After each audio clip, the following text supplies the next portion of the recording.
ka sigurado kung ano mangyayari sa buhay mo, kung magiging successful ka ba sa paglilingkod mo sa Panginoon. Amen, hindi ka man sigurado kung yayaman ka ba sa paglilingkod mo sa Panginoon. Hindi mo sigurado kung hahaba ba buhay mo sa paglilingkod mo sa Diyos. Pero mananatili ka sa Diyos, ayun yung gusto ng Panginoon. Si Peter, hindi niya sigurado kung lulubog ba siya o mananatili siya naglalakad lang sa tubig.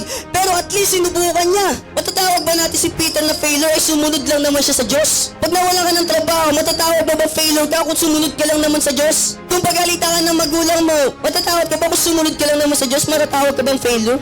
Kung mawalan ka ng kaibigan, matatawag mo sa sarili mong failure kaya kung sumunod ka lang naman sa Diyos? Kung nawalan ka ng mga mahal sa buhay, ng jowa, di ba?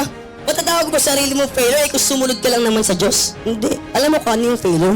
Yung hindi ka susubok. Pag hindi ka sumubok, doon ka matatawag na failure.